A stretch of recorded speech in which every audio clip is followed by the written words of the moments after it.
안녕하십니까, 정인태입니다.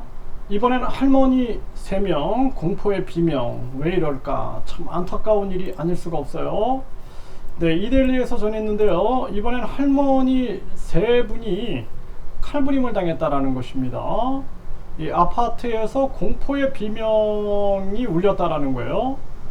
고스톱을 치던 할머니 3명이 흉기 피습을 당했다라는 것입니다. 이 도주한 50대가 검거됐다라는 건데요. 정말 이 안타까운 일이 아닐 수가 없어요. 그래서 이 할머니 한 분은 목 부위를 여러 차례 찔려서 상태가 위중하다라는 것입니다. 그 평소에 좀 알고 지낸 사이인데 금전 문제로 다툼이 있었다, 이런 얘기를 하고 있어요. 그 한국 사회가 왜 이렇게 됐을까요? 이게 우리가 이 절제뇌, 제가 항상 말씀을 드렸는데요, 20대 후반까지 우리 이 이마 앞에 전두엽 쪽이 발달이 돼서 이 통제하고 조절하고 그리고 계속해서 이 전체적인 측면들을 관할하고 이런 역할을 하고 있는 거죠. 그래서 우리가 말도 이게 조절이 안 되면 말이 막 튀어나올 수가 있고, 행동도 조절이 안 되면은 마구 뭐 폭력을 휘두를 수가 있게 되는 것입니다. 그래서 이 조절의 뇌가 손상된다든지 기능이 약화되면은 엄청난 범죄가 저질러질 수 있는 거예요. 일반적으로 사람들이 안 하죠, 이렇게. 할머니하고 뭐 100원짜리 고스톱 속에서 말다툼이 있다 할지라도 뭐 이렇게 사람한테 칼부림 안 하죠. 그런데 지금 한국이 집단적으로 분노 조절 장애가 생겼다라는 것입니다. 이 분노나 흥분이나 감정이나 말이나 행동을 조절하지 못하고 있는 거죠. 그래서 저는 이렇게 사람하고 교제를 할 때 그 사람이 어디에 중독돼 있다 그러면은 주의를 합니다. 그래서 담배에 중독돼 있어요. 담배를 뭐 그냥 같이 1시간 앉아 있으면은 1시간 동안 한 3대 4대를 피우는 거죠. 이 사람은 분명히 이 담배에 중독돼 있고, 이 중독이라는 것이 뭐냐면 이 전두엽이 조절을 잘 못하는 겁니다. 조절을 못하니까 계속 그 중독에 빠져 있는 거거든요.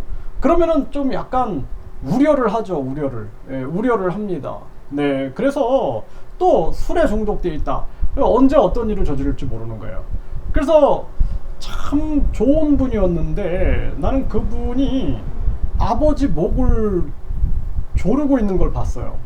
나는 그때 그 충격을 잊지 못하거든요. 내가 그 다음부터 그 사람하고 이제 관계를 끊었는데, 아니 참 술만 안 마시면 좋은 사람인데 이 술 마시고 나서 아버지 목을 조르는 걸 제가 목격하고 그거를 막았는데 정말 가슴 아픈 일이 아닐 수가 없습니다. 있을 수가 없는 일이 발생되는 거거든요. 그러니까 이 술 중독됐다 그러면은 조절의 뇌가 작동을 못할 수가 있다라는 거예요. 또 쇼핑 중독, 또 뭐 명품 중독, 인터넷 게임 중독, 또 인터넷 음란물 중독, 또 이 성관계 중독, 이런 사람들 많죠. 뭐 유명한 골프 선수가 성쾌락에 중독돼 가지고 조절이 안 되는 거예요, 그 사람도. 이거 위험한 거죠. 언제든지 위험한 범죄에 노출이 될 수 있게 된다라는 것입니다.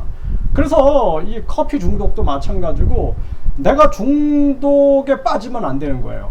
그래서 저도 이 커피를 하루에 2잔씩 마셨는데 언제부터인지 제가 커피를 마시기 위하여 사무실에 나가는 거예요. 그게 너무나 즐거운 시간이 되는 겁니다.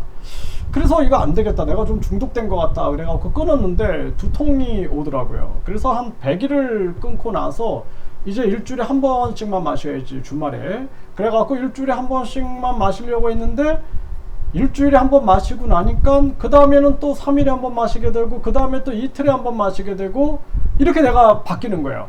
물론 이제 하루에 2잔이 아니라 1잔씩 마시는 거죠. 그래서 이거 안 되겠다 해가지고 끊어버렸어요. 끊어버리니까 그 다음부터는 이제 커피 아예 그냥 생각도 안 합니다. 왜냐하면은 제가 커피를 마시고 강의를 하고 나면 엄청난 그 커피 에너지, 카페인 에너지를 가지고 엄청난 강의를 했다가 끝나고 나면 제 몸이 다음날 뭐 1시까지 쑤시는 거예요.